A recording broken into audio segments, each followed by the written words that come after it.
On this episode, Dude and Tyler dive into 5 different recent barrel picks from Bourbon Enthusiast and Mash and Journey private barrel clubs. Find out what they were and how they rank on this episode of The Bourbon Hunters. But before we get started, do you like our podcast? Do you like bourbon gear? Visit our website at www.bourbonhunters.com to check out our bourbon shirts and to buy a Bourbon Hunter Kinsey Dram. Thank you for taking time out of your day to join us on our hunt for great bourbon. Reward yourself and sit back, grab a pour, kick up your feet, and enjoy.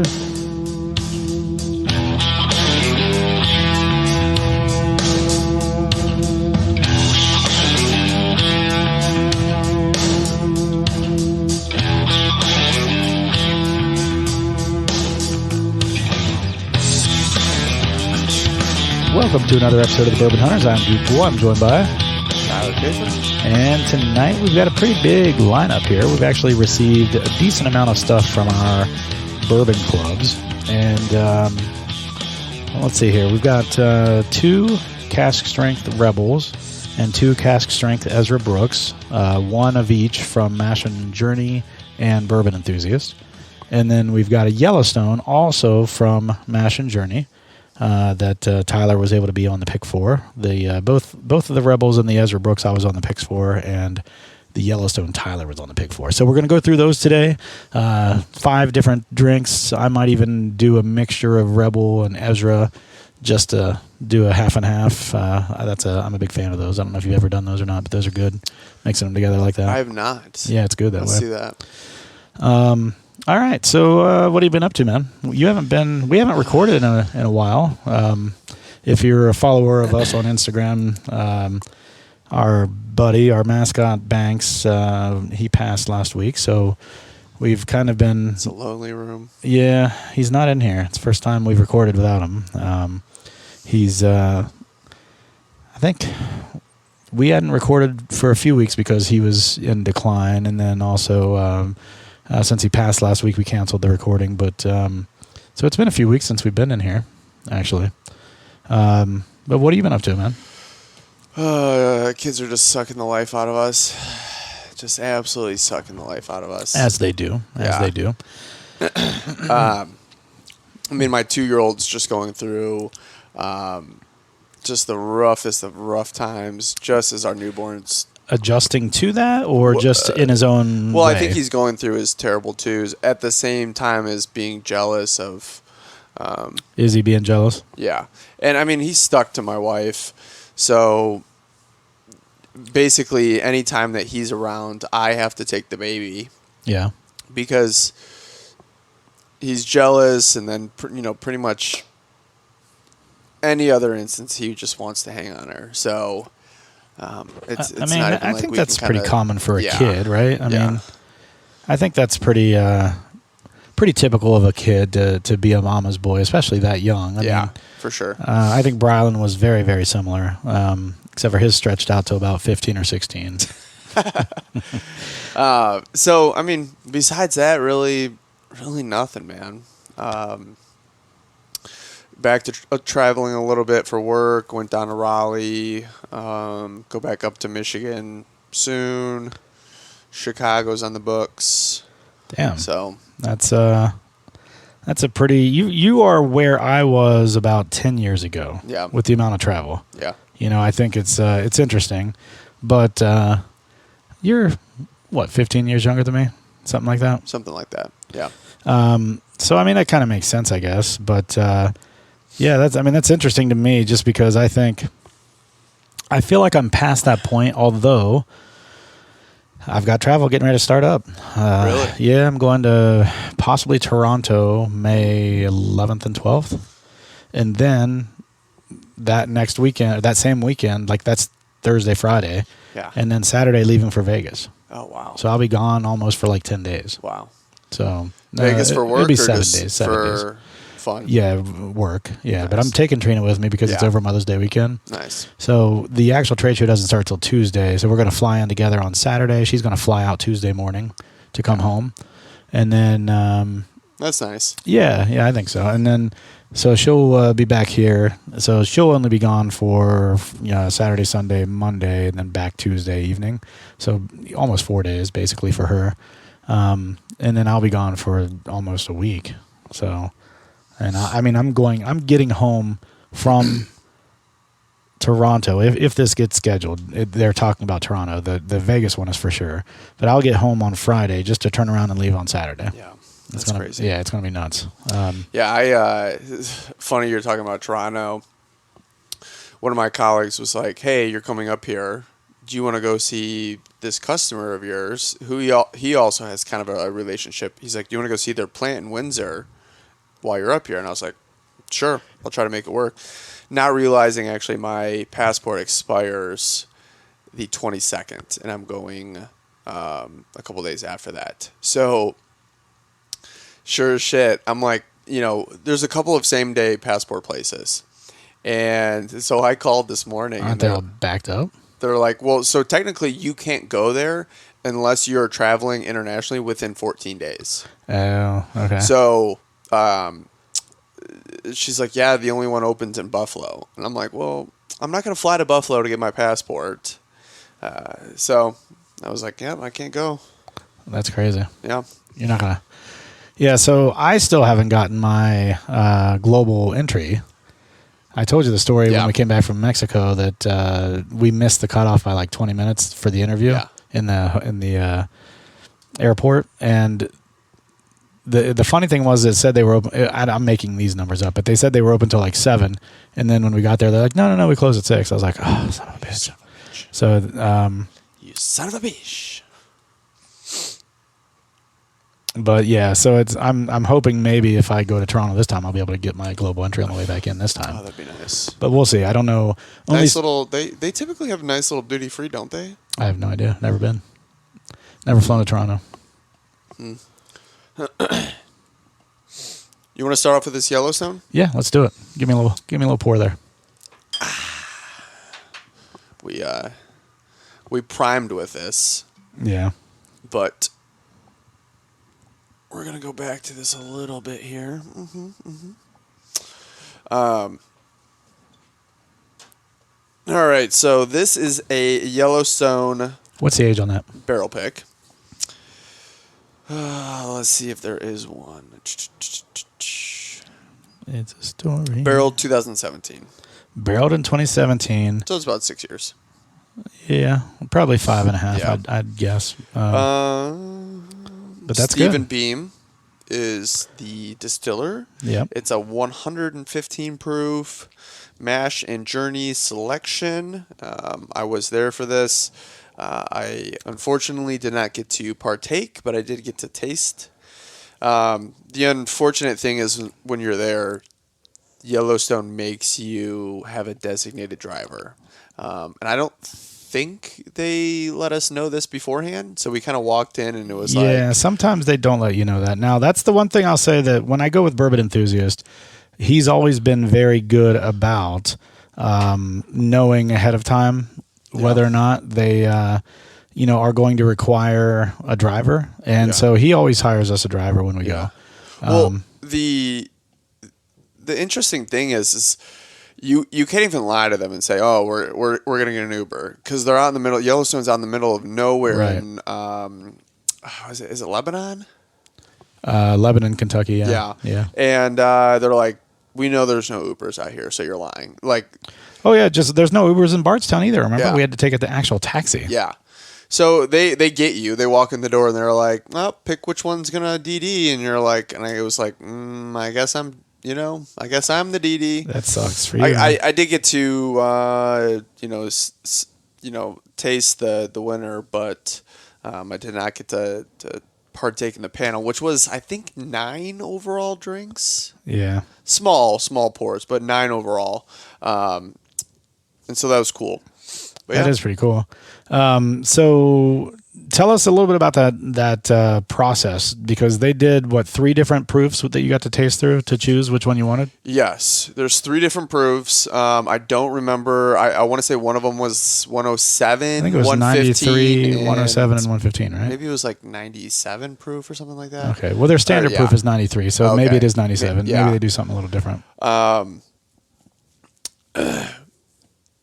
And then there was something else with the process too. Again, it was a year ago, so I have no recollection of the entire time. Now, I forget his name, but the individual kind of curating the pick along with the overall, hosting the experience for us was just phenomenal. I don't know that I've ever had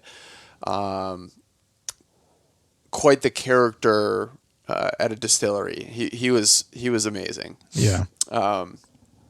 Just really went over the history of everything with the Beam family and Yellowstone. It was a great overall place. They're distilling their own stuff, so very cool. That is good. I know that's the only one you've ever done before, right?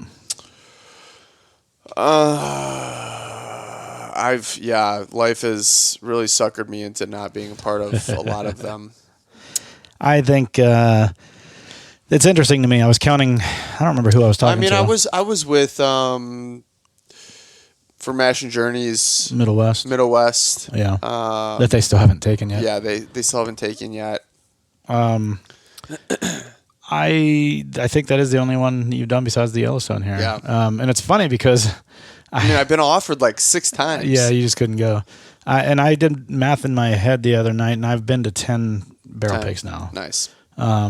And that's if I didn't. The unfortunate thing is a lot of times when they pop up, it's like, can you go next Tuesday? And it's like, well, I think for me with Bourbon Enthusiast, that's how it works, because I think he knows that I can generally take off work if I need to and just meet him down there because I'm only 3 hours away. Yeah. So if he doesn't have the right people, right? Or if his random drawing of people doesn't pan out, he can always. There's 2 or 3 of us that he always calls on to join him if that happens. All right, so let's get into this. This is Yellowstone Bourbon Old Ritter 115. It's a pick from Mash and Journey. It's 6.5 years old, and there were 206 bottles in this offering. But all right, let's nose it. What do you get on the nose?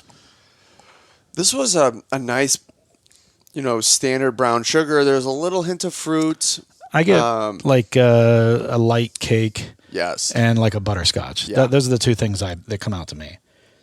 I think those are it's a subtle nose. It's not a nose that hits you in the face, but it is subtle. And I think it's probably because of those notes. Those notes aren't like super strong notes to begin with, I don't feel like.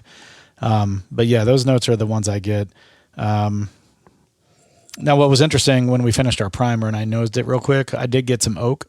But I always get oak, I feel like, on an empty glass. I feel like that's what's always left is the oak smell. All right, I'm going to dive into this because I like this. I like the nose.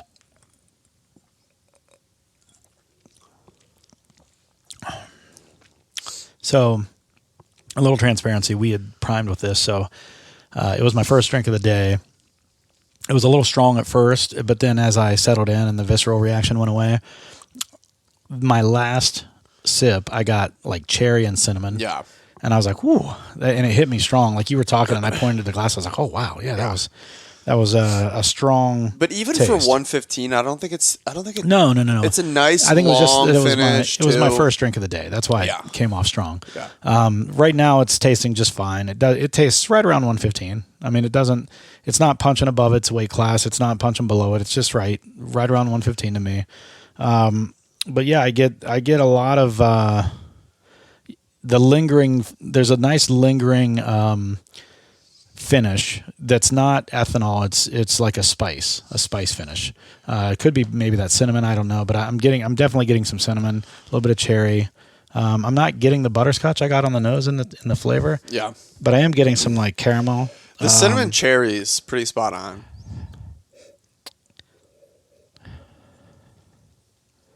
A little bit of wood when you go back to the nose too. Yeah, I was going to say the same.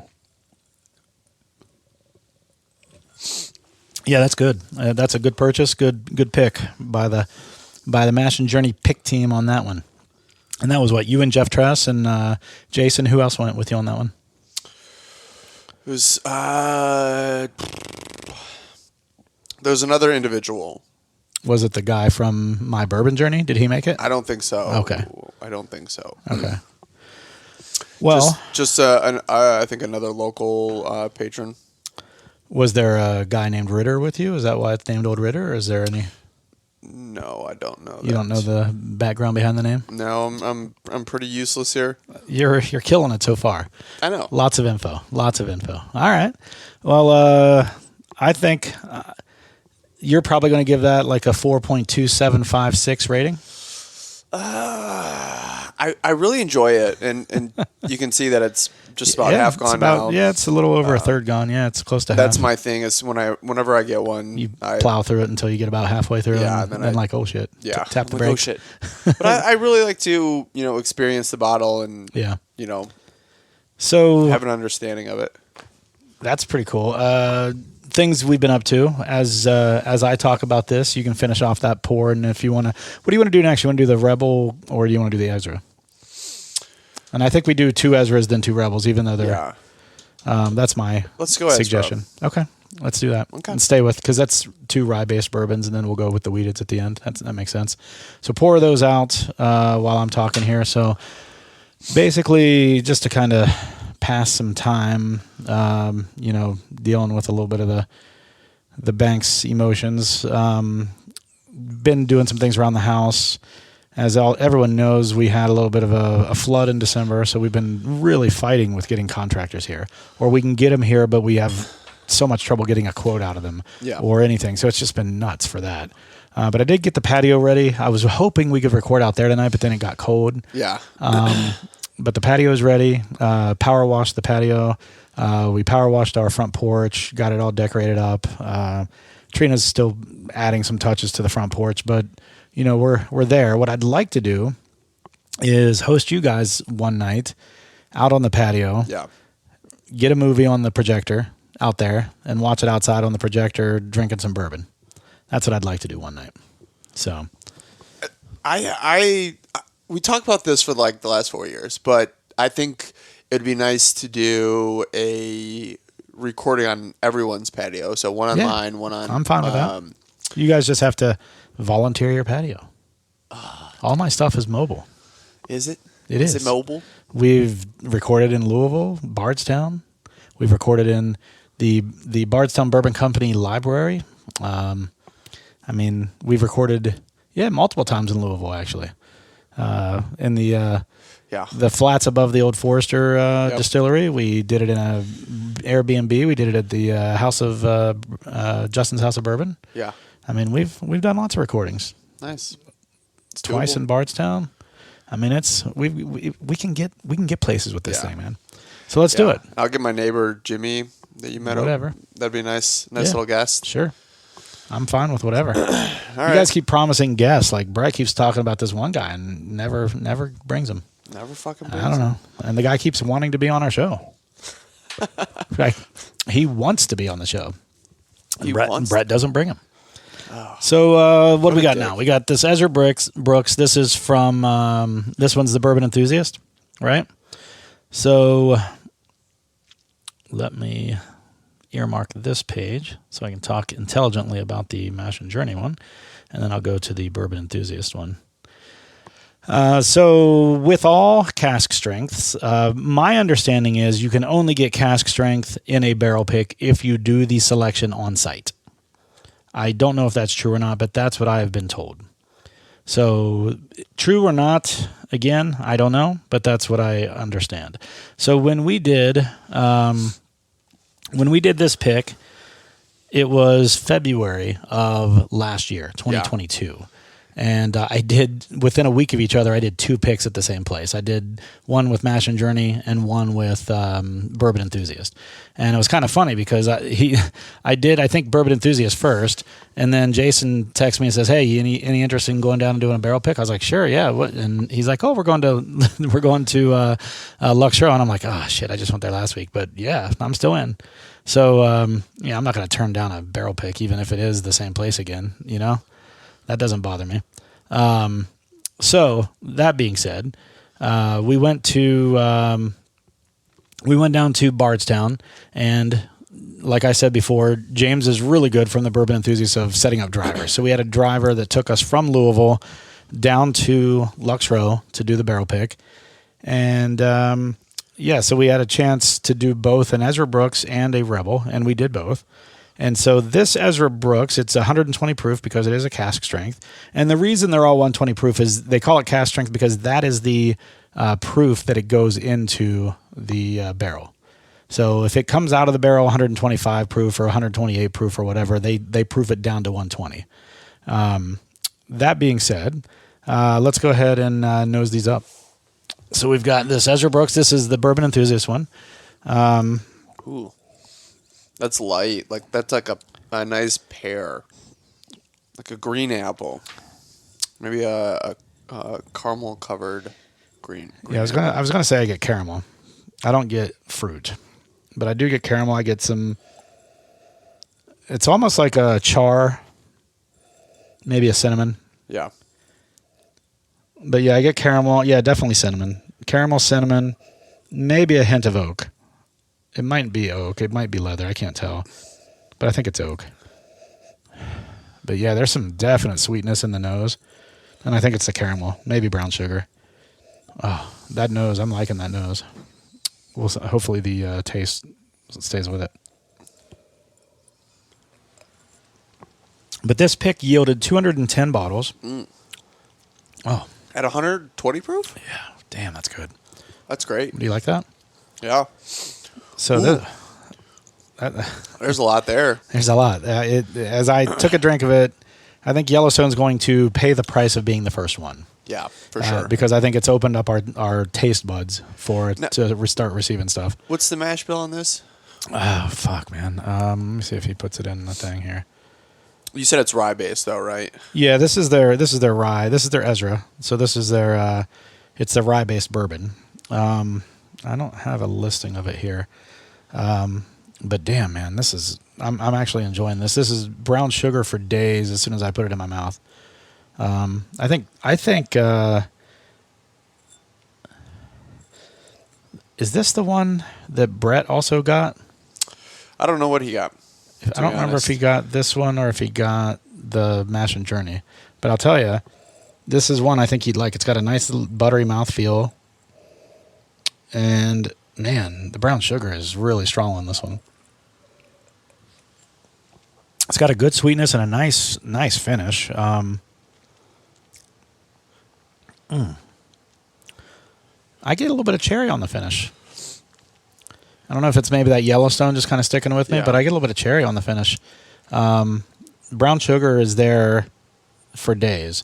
Like, I'm just getting tons of brown sugar. It's almost overwhelming. There's like a hint of... it's very spice forward. Yeah. It is spicy, but in a good way. Like, I'm not minding it at all. And I don't know if that's going back to maybe that cinnamon, but I'm definitely getting some spice. This is like the, spice king of bourbon, like Grenada.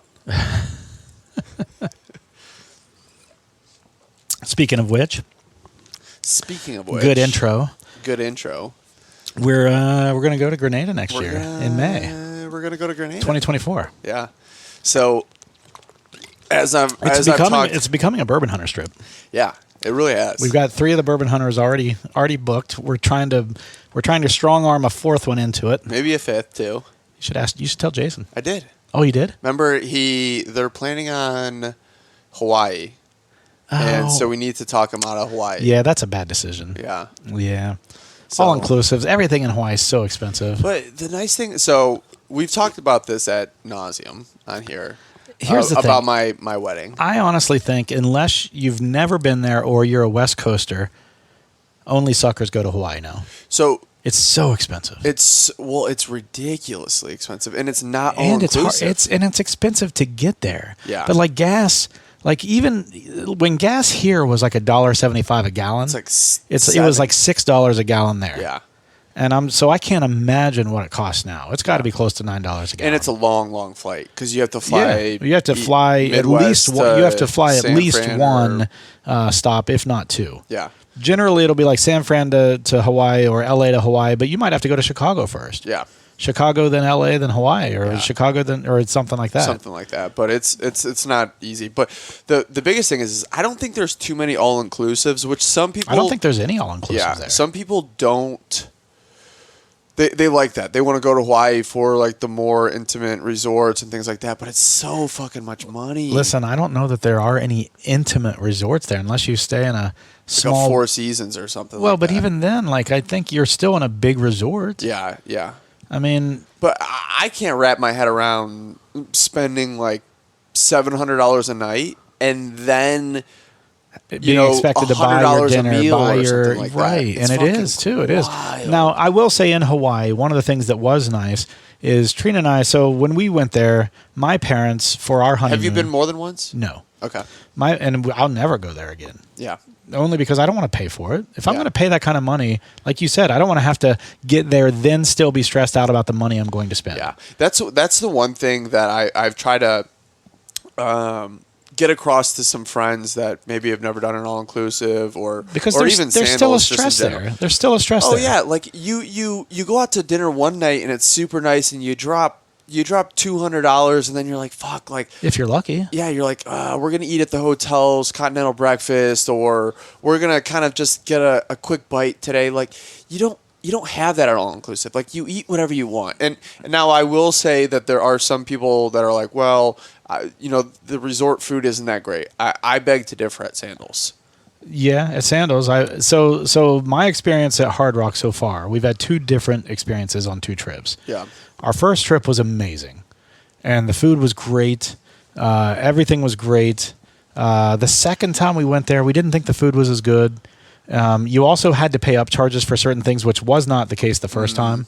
So, like, you had to buy, like, if you wanted like, for example, they had a tomahawk steak at a couple places, which probably wasn't even on the menu before. Yeah. But if you wanted anything the first time we went, you didn't have to pay an upcharge for anything. Sure. And this time there were upcharges if you wanted a tomahawk steak, for example, or something else. So, and then like premium wines, you had to pay for the wine and stuff like that. When we went to Hard Rock, I didn't eat too many times at like the actual dinner places. We ate at more of like the buffet styles, and it's cruise food. Yeah, like it was for the it was buffets. cruise I food, agree with that.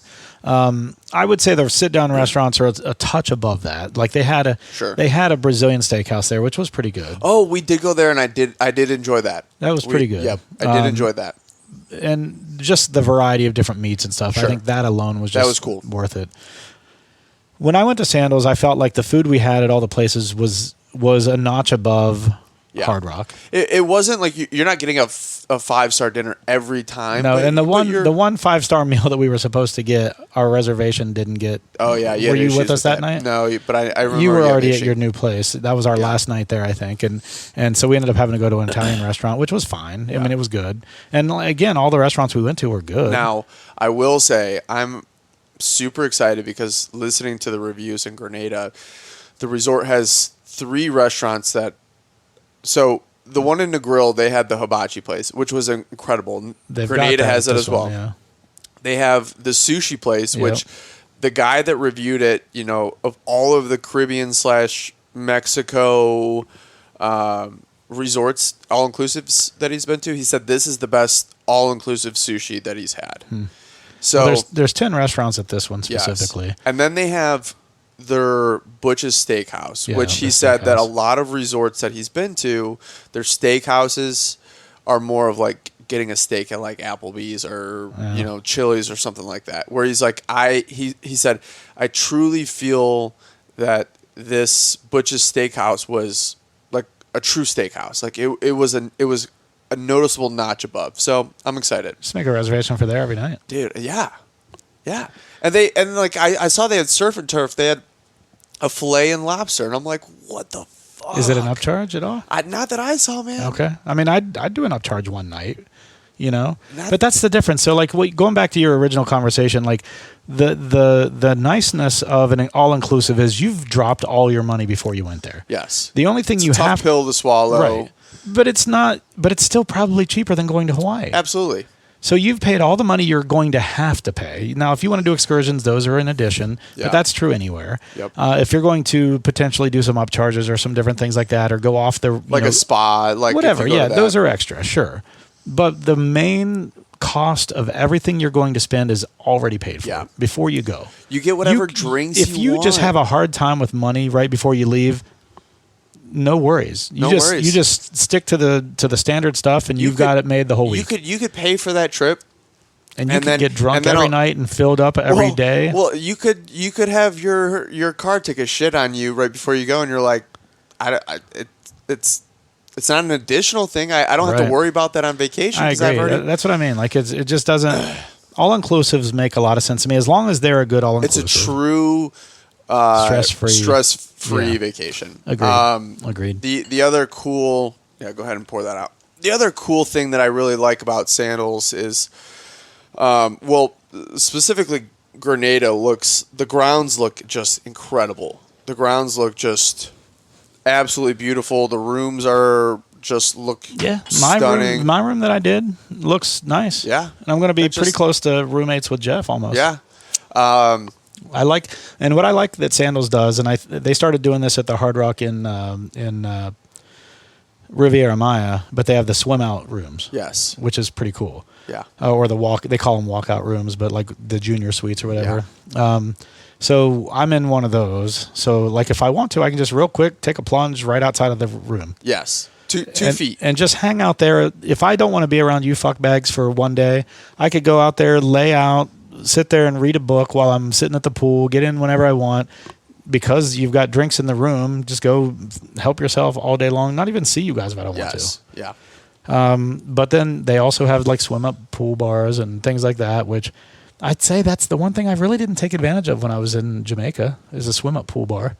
Now, last time when I was in Mexico, we were right outside of, so the new pool they just built? Yep. That's where our room was. It was right there. Yeah.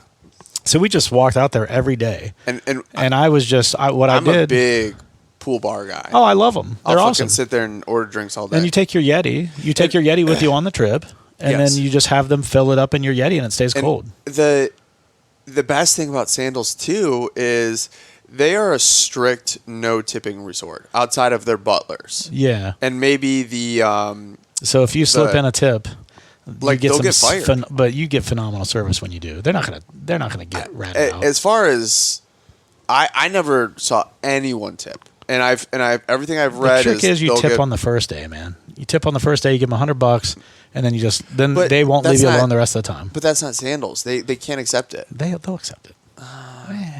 Don't fucking at me. They'll do it. All right. What are we getting into here? So this is another Ezra Brooks. This one is from MASH and Journey.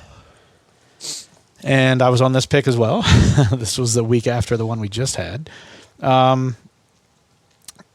So I think that Jason likes to call this like a poor man's Elijah Craig barrel proof. And we'll talk about why in just a second. I want to see if I get the same notes he does. But what do you get on the nose?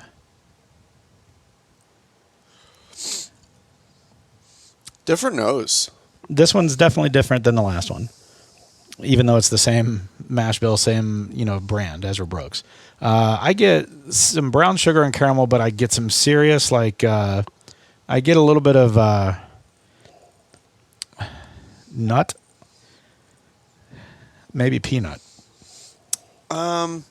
Just a little bit. There's a hint of a nut.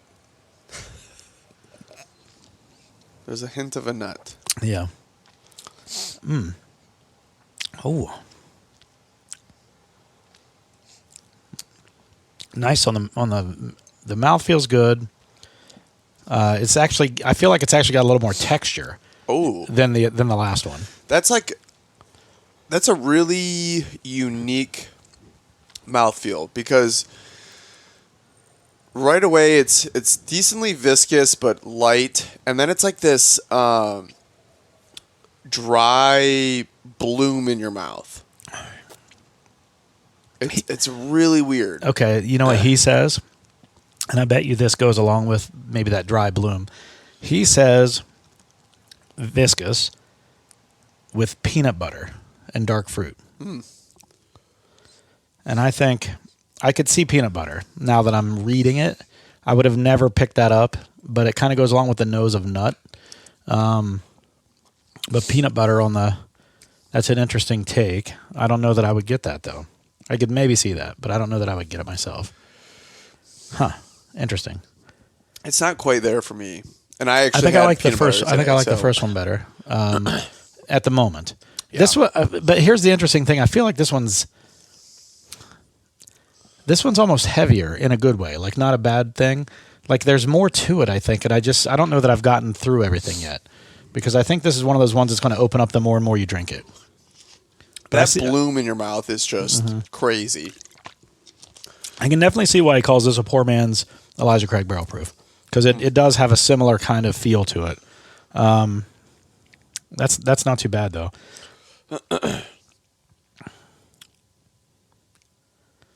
But he says he blinded against a few of his lesser favorite ECBPs to see how it would stack up, and it held its own. So that doesn't mean it stands above the lesser ECBPs. Yeah. But that's funny. I mean, I like this. I don't think it's bad at all.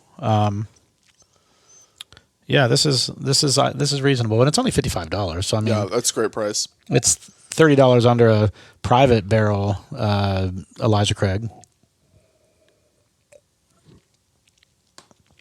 Yeah, I'm not too upset about that. But yeah, I think what I'd like to do is go see what all there is to do in Grenada. There's actually a really cool beach right behind our resort that's not part of our resort. It's called Devil's Beach or something like that. I did not know that. Yeah. So we're right on the airport, right? Basically. Yes. So so everything that I've listened to regarding that, it's nice because there's only maybe a handful of flights into Grenada every day. Yeah. And the way that the runway is positioned, you don't get as much when there is a takeoff and landing. You don't really get the noise. Yeah. Because there's also a hillside right there that blocks that as well. Right. So here's the resort. Right here is this. It's like Devil's Beach or something like that. Oh, nice! Right there. Very cool. And it looks like there's a walking path from our place to it. Well, yeah. But I can't tell if that's true or not. But our beach looks like it's nice too. But this one looks like it's over there. Well, this one looks like a cove. It's like a cove that has, and there's a hill there. There's like a lot of actual. That's nice. Like you'd have to walk down to it. It sounds So like you're not seeing the it in beaches this angle, but look nice, but the one thing that it's a volcanic island, so you'll get more of that darker sand. So you can kind of see the cliffs Yeah. there, and then it comes down in this little area there. That's cool. The other thing that is really nice about that location, I think it's underestimated that when you're flying international or long distance and you have a long travel day, like for us, it's a like long trip to 7-8 hours, and then you land, and then you got to go through customs, And then you got to drive another hour and a half, and 2 then you hours have to or something. exactly Yeah, right. you don't want to fucking do that. No. So you want to drive 5 minutes to your hotel. Jamaica was the same way. It was right there. It was right there. That was so nice. That's my one complaint about the Riviera Maya Hard Rock is it's an hour and a half to 2 hours away from the airport. So you get to Mexico, you're all excited, and then you're like, oh shit. Yeah, well, also, so got to ride there. I don't know if I talked to you about this, but the return trip, or the return flight back home, I want to say is at like 4:00. So you actually get maybe a half day of kind of just maybe some pool, relaxing. You pack up all your stuff, you can leave it at the front, and you just stay there. Leave and a change of clothes to put in right after to get on the airplane. And then it's a 5-minute drive to the airport, and you hop on. Well, you can just climb over the fence and just jump just on right the plane. on On the plane as it's taking off. There's no sky bridge. So Oh, really? You have to walk up to the airplane? yes, so you literally could fucking walk on the tarmac. It looks like there's only one. runway the entire. It's a small airport. Well, the entire island has. It's not a huge island. It's 100,000 people on the island. But I mean, most of it's mountainous. Yeah. Like you can see that it's not even really populated in the middle. All the cities are on the edges of the island. You know, there's an old fort too on the island. I did not know that. Yeah. And St. George's, which is the main city, actually looks cool to like go and I wouldn't mind. And it's close by too. Yeah. It's not that far. I want to say they said it's like a 15-minute drive. Probably. Taxi. But they've got a cool little stadium, something or other there. A soccer stadium. Yeah. So I wouldn't actually mind going and just getting a drink at one of the local bars. The guy who doesn't like to leave the resort. Well, it's not Jamaica. You know, it's not as run down. So I wouldn't mind. There's So Grenada is known for being the spice capital of the Caribbean, or even larger, the Western Hemisphere. Okay. So there's a lot of cool shops in there with like little chocolate stores and spice places like that. Now, the really cool thing, me being there 5 days, and I actually asked if they're still doing this. They put it on hold for COVID, but Sandals has the Sandals Foundation. And with that, you can take school supplies down. So I might do that anyway. But you can spend like a couple hours in the morning and you can go to a local school and you can read to the kids. Do they speak English there? I don't know what it is. Is it the British Virgin Islands or what is it? It's not British Virgin Islands, but I don't know what the language is. I don't know if it's that or French. Yeah. Because you're pretty close to like Martinique and yeah. But I thought about that too. I was like, you know what? I'm there for 5 days. I don't know if I want to, waste the morning. I'm there for 7. Out of school. But if I was there for 7, I would consider it. Like, hey, let's go read to some pretty. I've heard that they're like the happiest kids in the world, and they have nothing. Really? They have like absolutely nothing. Like you walk in and they're like, it's not like going to your local kindergarten here where every kid's a brat and they have everything. Jesus Christ, dude. You're disgusting. Let's go to the Rebels. All right, let's do it. So what's your take on these two Ezras before we move on to the Rebels? Because you have to hold them up against each other. I like the flavor of one, mouthfeel of two. Yeah, I think that's fair. Yeah, and the nose on both I thought was pretty strong. Yeah. Good call. I like that. I'll agree with that. All right, let's do... so we did the Bourbon Enthusiast first last time. So let's do the Master Journey first this time. Cool. All right. So other than that... there we go. I did a Maker's Mark barrel pick just recently. Haven't talked about that yet, have I? No. So that was amazing. If you can get a couple of those. Oh, I'll be getting a handful of those. A truckload. Well, I've seen, we all know about your Maker's collection. So yeah, it's I would assume pretty significant. I'll tell you what. That whole thing, so I drove down to Louisville and took Chris with me, next door neighbor, the pilot. Was he ecstatic? Was he is a huge Maker's fan. Yes, I knew that. So when I texted him, you just took him to Disneyland. When I texted him, he immediately sent me a picture of him at Maker's dipping his own bottle, and he said, "My girlfriend says this is the most she's ever seen me smile in my life." And so, like in the picture that he's in, and so he went. And he didn't even hesitate. He had stuff planned for the day of. He's like, "Let me clear my schedule." And he texted me back like an hour later. He's like, "I'm good." So we left. I think we left at like 7 a.m. And we had to be in Louisville by 10:30. Did he drive to your house? Yeah. He did, yeah. Did he pick you up? No, I drove. You guys carpool?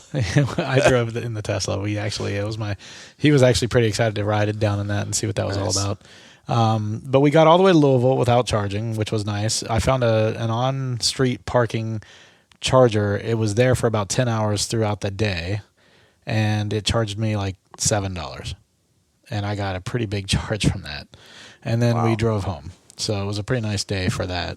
Now, we didn't get home till 10:30 or 11 because we got into an hour-long traffic jam. What? Yeah, a semi where it was 3 lanes just outside of Louisville had tipped over underneath an underpass. So they were funneling all the traffic down to 1 lane, had them get off on the exit ramp, then get back on the entrance ramp. But because they were funneling it 3 lanes down to 1 and they were having to stop for cross traffic, it was taking forever. So we were stuck in traffic for probably an hour. That's the way home. Yeah, on the way home. Yeah. And we didn't even get back into Louisville till about 5 o'clock. And so we got down to Maker's Mark right around about 11. We got there to the bar, and they're revamping the guest center again. And they're making a huge bar. Think about the Wild Turkey bar that you and I have gone to, and we like to sit outside. Yeah. They're trying to do something similar there, where they have a patio that overlooks the grounds. Because you know how that's up a little higher in that house, and then you go down the hill, and that's where Makers is. Yeah. So they built a patio right outside of it where you can go and enjoy your drinks. But then there's an inside bar that's just huge. And then they're revamping the very front entrance to make it like a hotel entrance almost. I've actually never, besides going in and like getting my ticket or whatever, I've never really been in that visitor center. It's much better now. Okay, it was just a sitting room before. Yeah, it was kind of nothing. Yeah, and now I think they've latched onto the idea of, hey, let people hang out here for a bit. Yeah. And so behind the bar, they had all the wood finishing series. They had anything you could think of. Plus, they have this orange marmalade old fashioned, which is phenomenal. They take an orange slice, and then they basically dip both sides of it in cinnamon, put it on top of the cube after it's done, and then as it kind of melts into it, like the cinnamon kind of... And That's so, incredible. Oh my God, it was so good. I wanted another one of those, but I knew we were about to have a whole bunch of Makers down in the tasting. So we sat up there till they were ready for us. Then they took us down to the restaurant, which is not quite open yet. So they feed us this like 4 or 5 course meal, which was really, really good. The charcuterie board was ridiculous. Before you drank? No. Okay. Well, before we went into the tasting, yes. Oh, you had like a full meal. Yeah. How'd you like that? Because I hate. I mean, not that I would hate that. It was actually perfect because we didn't get hammered because of it. Oh, okay. Maybe that's why we were because the group that went before us did their tasting, then had their food. So we were the afternoon group, and they used up all of 4 hours with us. Wow. So they gave us a VIP tour. We went and talked, all over. Went into a whole bunch of different buildings, rick houses I'd never been in before. Samuels wasn't there, was he? No, not with us. We went all over the grounds. We went into the gift shop. I made them take us to the gift shop first because I wanted to get the wood finishing series this year. And you didn't want to like miss out on that. James didn't want one, so I bought his. So I got 2. And then what's his head?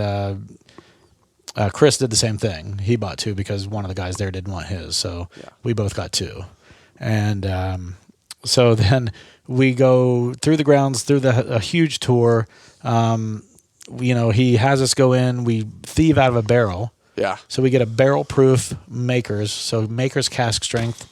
That's the base of what you're starting with. Yeah. So you go in and you taste from that. That's just plain Makers cask strength. Then they have you take a Makers 46 cask strength. So those are your first 2 tastes. So you haven't even gotten to starting the tasting yet. You've already had, a mixed drink if you wanted one. And their barrel pick room in the cellar is insane. It's ridiculous. So that's another story. So like when you take the regular tour, they finish in pretty much the end of the tour is before the tasting is in the cellar where they do the aging of the private selects and the 46 series. Yeah. So they sit in that cool cellar for another 9 weeks after they add the staves in, the finishing staves. And so that's where the regular tour pretty much concludes. And that's built into a limestone wall that is butted up against the lake where they get their water for the distillery. So it's really cool in there, like temperature cool. Yeah. But it's also really cool. So you go in there, and then they have this special room. And as you're sitting in the room, like it's got all these Maker's Mark Private Selects up on this on display on this huge like library-looking type shelf. And there's a shelf after shelf after shelf of just Private Selects from previous picks and stuff like that. There was a couple OHLQ ones up there. There were a whole bunch of them. And while you're in the room, the tours are happening on the other side of the glass. Yeah. And you end up being part of the tour. Like people are taking pictures of you as you're sitting there taking their drinks. And so what they do is they basically give you, there's carafes up on the bar of all the different staves. So you've got basically what they do for the private select is they make a barrel of just 10 straight staves of just one stave choice. Yeah. So that stave or those barrels get brought in. So there's 5 different staves you can choose from, I think. I believe that's right, 5 staves. And they have a carafe that is made from a barrel of those staves only, basically. And then, so what you do is you take those carafes and you decide how you want to mix them together. Okay, 2 staves of this, 2 staves of this, 2 staves of this, and adding up to 10. And then they mix it together with the portions, and then you put it in a separate carafe for your blend. And then you drink it and taste it and see what it would taste like. And then you go to the next one. And then, but before you do that, you go through, before you do any of that. So you taste a cask strength regular makers out of the barrel, a cask strength 46 as it is intended, regular 46. Then they have you drink a sip of each one of the individual stave profiles. Yeah. So you've now had 7 drinks before you've even gotten started. Then you have to decide what you think your profile you want it to be. And then they kind of guide you with, you might want to try this, this, and this. And then we actually got it right on our first try. Nice. Our first attempt was the best. And then we tried 2 others. And then we went and took, so now we've had 7, 8, 9, 10. We've had 10 different samples, and we retested some of them. So we've probably had 12 or 13 drinks by this point. Nothing crazy, an ounce or so each, but still, it adds up. And then, because you keep retrying them and testing them against each other, then we went and opened up. He brought out the wood finishing series from all the ones we wanted to try. And so we started tasting the wood finishing series up against the one we selected. And then Chris goes, you know what? Let's open up this year's wood finishing series. So he opens up his bottle. We start pouring from it, and we're just drinking we probably had 15 to 20 sips at least by the time we were done. Yeah.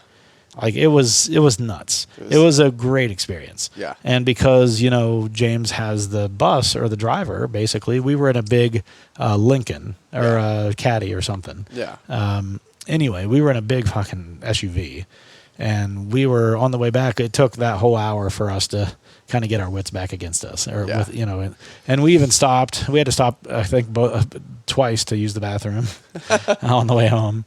But yeah, I mean, mind you, it was fun. For listeners, when you're doing those things, you're not. Each tasting isn't necessarily like a 2-ounce pour. No, they're probably closer to an ounce. But by the time you have a taste and then a retaste, you're probably getting 2.5 ounces. Yeah. I mean, we probably had 20 1-ounce pours. Yeah. Which it's like 10 drinks. It's almost a whole bottle. Yeah. I mean, honestly, because there's 25 ounces in a bottle. So, I mean, you've had almost a whole bottle of bourbon by the time you're done at cask strength. And again, they probably weren't all 1-ounce pours. He's probably given us 1/2-ounce pours, maybe. But still, we were feeling pretty good. All right, this Rebel cask strength from Mash and Journey. What do you get on the nose? We haven't talked about this yet. This one I get a nuttier nose. Yeah, definitely nuttier on this one. But I get more vanilla on this one. Yes. It's like a vanilla, nutty, cashewy. It's almost like a vanilla extract with nut. Yeah.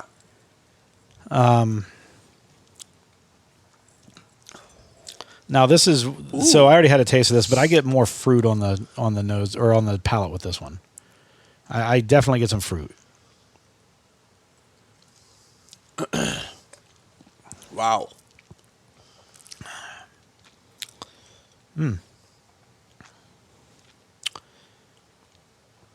It's so generally when you have a wheat bourbon or a wheat whiskey, you think of it being a little softer, right?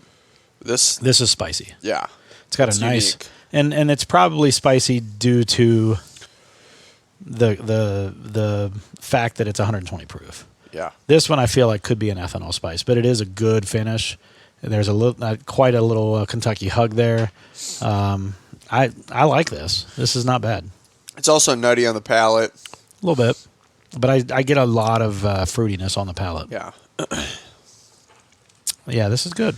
It's good. I like that one. You pushing your last glass forward? Is that what you're doing? Oh, yeah. All right. Let's get it. So what do you got planned for this summer? We're in late April. We had Easter. How was your Easter? Anything special? You guys have any good Easter No. traditions? No. What do you do for Easter? I don't know. Not too much. We didn't really do much Do you with make Jillian's food, or family. do you go out to eat, or what do you do? I mean, I went up to my parents. I mean, traditionally, I might have, but we did an Easter egg hunt with Carter, and it was, I think I saw a video of that or a picture or something. yeah, it was, his butt crack was showing. Oh, was it? Yeah. The thing with, I probably made a comment like, "Oh, that's Tyler's." yeah. So it was adorable because we gave him this little basket of eggs, right? Yeah. We did an Easter egg hunt. Well, he was entertained for, I'm not even shitting you, an hour. He would run, grab a couple eggs, put it in his basket. We would take those same eggs and just throw them back in the yard, like, or re-hide them in the bush or in the vehicle, and he would just be like, we'd be like, oh, over here, but he would never catch on to be like, where are my eggs going? Yeah. The same eggs, the same 15 Why eggs. is my basket not? We would seriously, like, dude, we would grab them and just like throw them in the yard, like That's just funny. chuck them. And he just thought that there were endless eggs from the. And this lasted an hour, so we killed an hour of his craziness just doing that. That's hilarious. And it was amazing. That's so funny. That's so funny. So as you're talking about that, look at the picture over there on the wall there on the shelf, the top shelf. Yeah. That's Brylan. Yeah, Can you imagine? I mean, he's almost that's 19, fucking nuts. and that's a picture of him as a baby. That's just so funny. Well, I mean, And then you there hear is- so often that it's like a blink of an eye, and it it is. It is, but look at him down there in that next picture down in the middle, the black and white version yeah. where he's in the middle. I mean, like, I still remember him being there, and now he's just a smart ass kid that just Well, I sent you that picture of him doing weightlifting, right? yeah. That's closer that to was that. that was like 5 years ago, and he was like I know. 12. It's crazy. It's crazy. It is. It's a blink of an eye, man. Yeah. You blink and it's like everyone. I know it just sounds so cliche. Everyone tells you, yeah. Well, it's you know, like the years are long, the days, or the years are short, the days are long. right. That's a good way to say it. I've never heard that. That's good. But like it's interesting because I feel like that was yesterday, man. I really do. Yeah. And he's freaking almost 19. He'll be 19 in a month and a half. Yeah. Well, it's crazy because of all the sports he played too. So Yeah. every Yeah. single year knowing you, it's been Football. He's got football, baseball, basketball. Now and then volleyball at the end. yeah, volleyball at the end. So there was always something, and then Yeah. it's like God damn, that was, It was a whirlwind, and it cost a lot of money. yeah. It did. Especially for him to just not even pursue it at college when he had offers, Yeah. And I mean, that was the hardest part. He had his last year in volleyball, he actually really, really started to, and it was only his second real year because of COVID of playing Yeah. volleyball. Yeah. And because he was just a natural athlete, he just bloomed late from a height perspective. Sure. He was a great basketball player. Well, but he was always so short. he was always like 5'10", and then it's like next thing you know he's like 6 foot.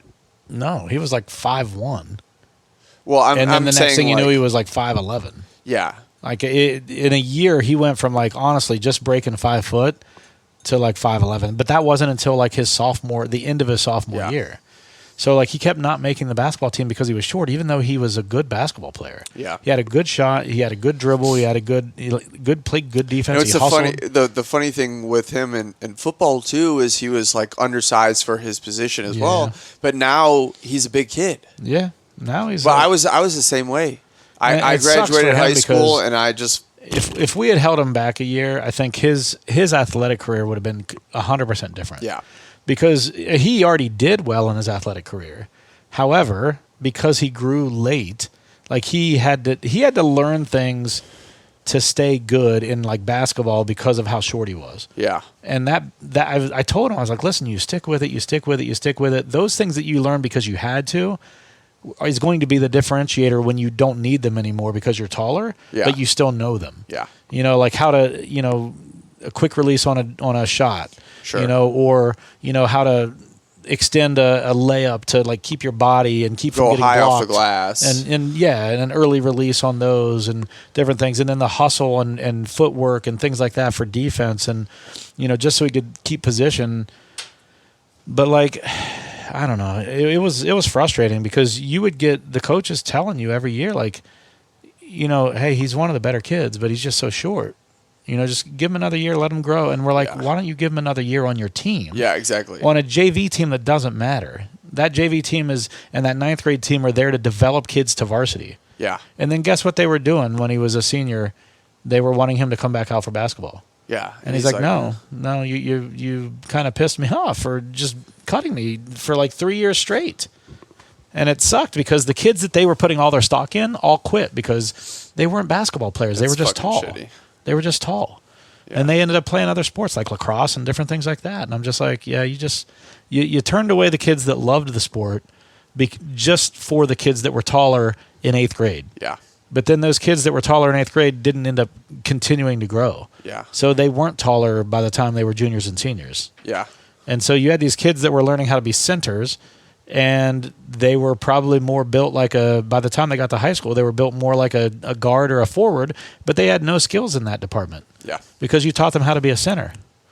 So it was just stupid. And so this kid that, was learning all facets of the game, defense, he was a great distributor of the ball. You helped me coach one game. Yeah, you got to see him play. It just sucked because it was hard to watch him go from loving a sport to just not caring anymore about it because no one other than his travel teams helped develop him. Yeah, it was frustrating. Let's nose this. Yeah, let's nose it. I'm getting irritated.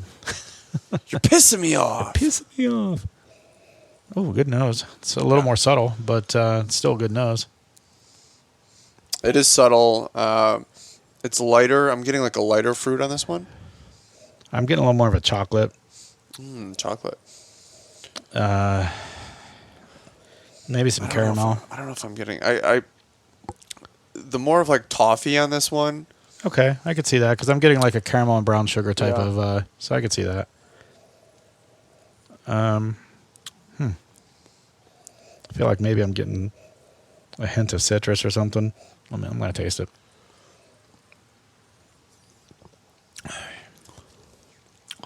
Ooh. That might be the favorite of the night. That's more chocolatey. It's got a little spice to it. You get any orange? Like a little bit of citrus or orange to it? It's very complex. It's got a pretty decent vanilla finish to it. Yeah. This is all around just a strong. Yes, it's a very good bourbon. Yeah, this is good. Yeah, no, this is real. This might be my favorite too. And it's interesting because I felt like we had a really strong contender out of the gates on that first Ezra Brooks. And then I felt like we dropped off a little bit, but they were still all good. Yeah. And then this one here is also another solid contender. No, this is good all around. The nose is a little subtle, but the taste and the finish are really outstanding. Yeah, that's good. Damn, that's really good. So I went to Cap City tonight. Had their fish sandwich. Ooh, fish sandwich. You're usually a cheesesteak person there, I right? normally do, yeah. But then I talked to myself. I've been talking for the last few nights about fish and chips. And so I almost bought the fish and chips, but it's like $21.50 there. For like fish and chips. Like, And a fish sandwich is like $15.50. Yeah. So it's like $6 cheaper. And, you're still getting a big, huge slab of fish. You know how they are there. Everything's big. You're getting it between two slices of bread with lettuce and tomato on it. And then also they actually slap cheese on it, which, added. I don't normally like cheese on fish, but it was actually pretty good. And then you got fries. So it was basically fish and chips. Yeah. With a sandwich. I was like, whatever. $6 cheaper. I'm fine with that. I don't need to eat. Like, if there's more food on the platter, I would have brought some home. I didn't need more food. It was plenty. But it was good. Trina got the meatloaf platter. So that comes like stacked with mashed potatoes on top of it, then like frizzade or whatever, onions. Frizzade, yeah. And then a side their of broccoli. meatloaf looks amazing. Oh, their meatloaf's ridiculous. It's so good. And it's funny because I always go back to the nose on this. I always tell the story of meatloaf. My mom used to make meatloaf, and I grew up hating meatloaf. Yeah. And my mom's meatloaf, I didn't like it. Do you like it now? Not my mom's meatloaf, no. But my wife's meatloaf, I love. And she convinced me to try meatloaf. So my mom's meatloaf, terrible. And she'd always tell me every time, oh, it's a new recipe to get me to taste it. And it was always the same recipe. It pissed me off. So I started just hating meatloaf. And then it took a long time for Trina to convince me to try her meatloaf. And then when she got me to try it, when she finally convinced me to try her meatloaf, I loved it. Nice. And then all the meatloafs I've had most places since then I've enjoyed. My mom, she puts way too much onions in it, and it's just like it's just an onion loaf almost. Yeah. So I got probably equal there. Now go back to the nose on that. I want to know what you're saying. I want to know what you smell there. I get a little more fruit now, like a citrus, like an orange. To me, it Vanilla, smells like crazy. an apple orchard. Oh, maybe apple. I think because I had so much orange before that I was expecting it to be. So I'm going to mix these two. There looks equal parts there. I don't get, I think, the same strength apple that you do on this. Yeah. But I definitely get fruit. I get vanilla and I get orange. Go to next what? So I just made the mistake of actually mixing both the Rebels. Oh, that's not a good idea. Why not? Did you like it? I haven't tried it yet. Okay. If you're going to mix anything, mix a Rebel and an Ezra. I'm gonna. Which one did we like a little bit more? Gotcha. Okay. So I think it was The two that are the lowest. Yeah. Yeah, I really enjoy this Rebel. I think this is good. Do not like mixing both the Rebels. Yeah, I didn't think it was going to work out. Give me that one. Yes, sir. Yes, sir. Yes, sir. There might be some wasted bourbon. I apologize. That's all right. I've got an extra bottle of each. That's why I do it, man. I don't think these are equal pours, but Yeah, they don't have to be exact. that's unfortunate. Jason from the Mash and Drum is the one who got me on trying the 50/50s. Into drugs? Yeah. Are you into drugs? Drugs are bad, okay. Okay. Okay, that was good. That was good. No, he's the one who got me trying the 50/50s. His last Ezra and Rebel that he did, I think those were Distiller's Collection maybe. He convinced me that those are better if you actually mix them. And I thought they were good by themselves. Yeah. And then when I mixed them, I was like, damn, this is good. So I plowed through both of those that way. Yeah. Really good. Nice. What I should have done is I should have just poured them both into a pitcher and then emptied them both out into, like mixed them and then emptied them both out into the bottles of the respective bottles just to kind of create a blend. But I hate doing that to a bottle, you know? Yep. All right. Let's nose this. I'm actually half tempted to go buy a 1910 and a 1920 And do it. and do that. Do you not have both of them right now? Not full both, I don't think. And I wanted to do it as You want like like half and half yeah, to and do then that? end up with 2 bottles of 1915 basically is what I was thinking. That's cool. And then the next thing I think I'm going to do, Jason gave me this idea, is taking a bottle of Old Forester Signature 100 Yeah. and pouring it into your barrel back there. Yeah. Keeping out a sample of the regular 100 and then doing like a half week later, then another half week later, then another half week later samples, and then doing a taste test against them. I like that. So what do you think of the 50/50? I haven't had it yet. Give me a second here. Basically, this becomes like a 4-grain is what we've created. So Interesting. which is kind of what Middle West Spirits is. But the nose is good. And ideally, when you're blending or mixing things together, you want them to sit for a little bit longer than what we're doing right now, but give them a chance to truly combine. But, all right, let's go into this. And this is a lot of times how I drink my Rebels and Ezras now. Really? Yeah. Ooh. It's different, right? Whoa. In a good way. There's a lot to it. There's a lot to it. If you have a Resra, ooh, that's what we should call it, Resra. Resra books. Or Brooks. Rebrooks. Rebrooks. Yeah, if you've got a Rebel and an Ezra, and they're both cast strength or Distiller's Collection, I think this is a good way to combine them as 50-50 on these, and it's actually a pretty good little taste, I think. You're basically creating a 4-grain bourbon, and you are. It's good. It is good. All right, what are your rate your experiences here this evening, and don't put them all in order like 1 through 5. Do your favorite Rebels, your favorite Ezras, and then your Yellowstone by itself. Rate your Yellowstone against itself. I'm going to say Yellowstone was my 3rd favorite. Okay. What did you like above it? The Ezra and the Rebel? Yes, one of each. Yeah. I would agree with that. Yeah. Yellowstone was strong. It was good. Yeah. These are all really good. Yes. All fantastic. Really enjoyable.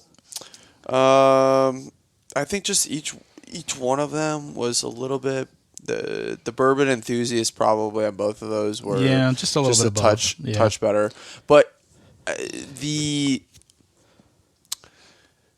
here's the Ezra Brooks Mash and Drum, like that was the most unique mouthfeel I agree with that completely.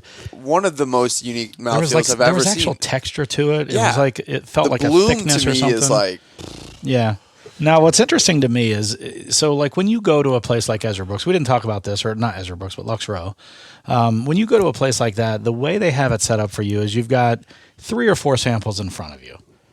You don't get to go through and just thieve from barrels and pick your favorite one. They give you 3 or 4 options. If you don't like any of them, you don't get anything.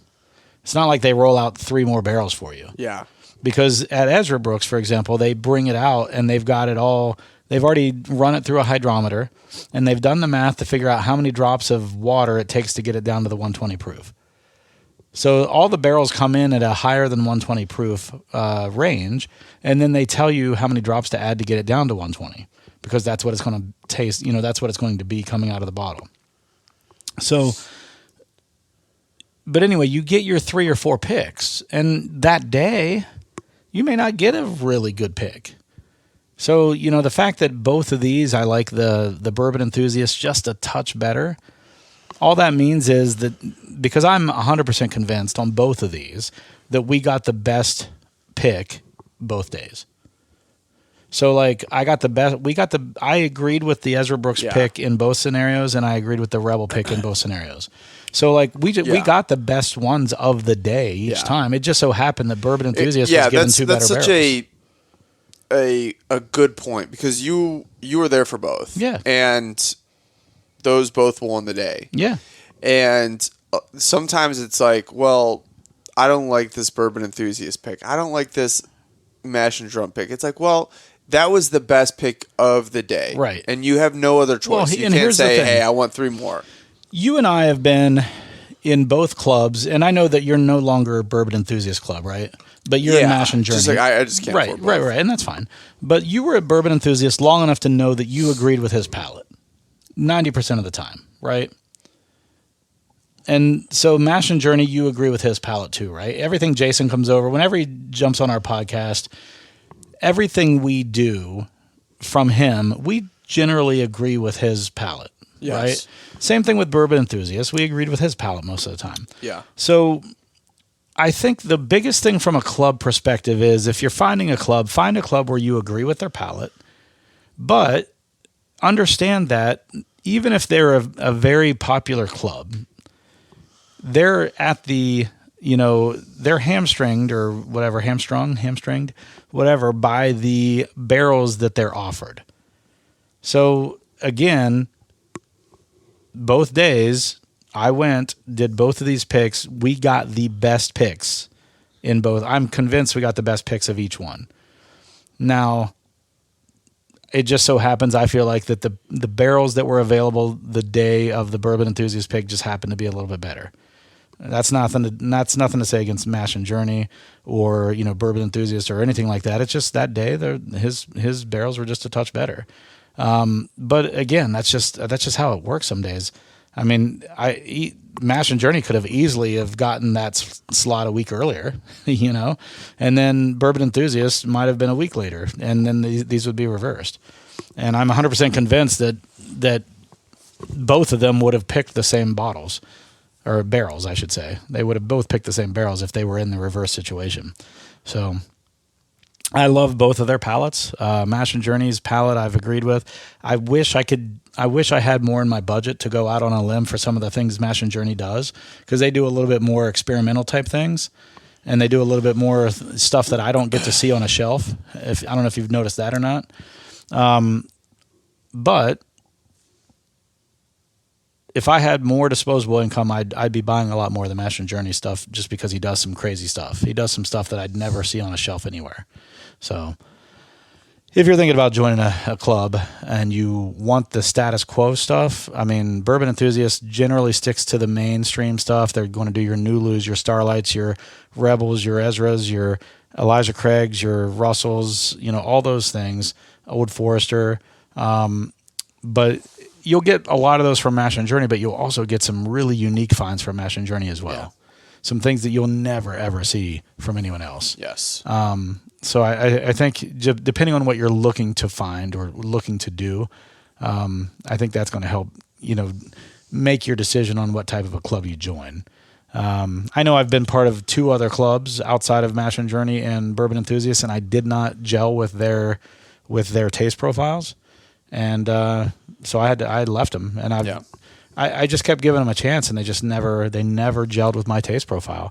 And I'd look on their Discord or their Patreon, and people were like, "Oh yeah, these are amazing," and I'm just like, "Yeah, not for me." Yeah. So I just had to leave because I was hoping more people would be like, "Oh no, these are terrible," but they were liking them. So I think it was just my palate not mixing with theirs. Yeah. All right, so I'd have to agree. Yellowstone's my third. I would say the 2 Bourbon Enthusiast ones are my 1 and 2.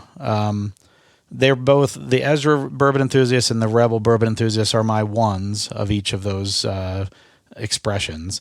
But like you said, that Ezra Brooks cast strength from Mash and Journey, the mouthfeel on that is so unique and so different. I don't want to say off profile because it still has some Ezra Brooks-ness to it. But it's different than any other Ezra Brooks I've ever had. Yeah. The mouthfeel is ridiculous, and there's a nuttiness there that I don't normally get from Ezra Brooks. And I don't know if the charcoal mellowing, finger quotes, takes that out. But it's there in that Mash and Journey pick, and that's a good mouthfeel. It's a good finish. I like them all. But I think that's my order. You got to catch them all. But that's my order. I think I like them all, though. I've been drinking, as you noticed, there's a dent in every one of these. I've been drinking them pretty crazy, especially the last week or so. Yeah, especially since you got all 4. Well, yeah, and there's plenty of sips out of both. Last week's event sped up accelerated the consumption. So, well, I think that's pretty much it for us. We don't really have anything planned for next week yet. Just because my mind has not been in planning out these episodes for the last few weeks. Actually, this episode tonight was Tyler's idea. So hopefully you enjoyed that, and we'll come up with a good idea for next week, and then we'll see you then. So thanks for joining us, and have a drink. This one's our first episode without Banks. So cheers real quick to Banks.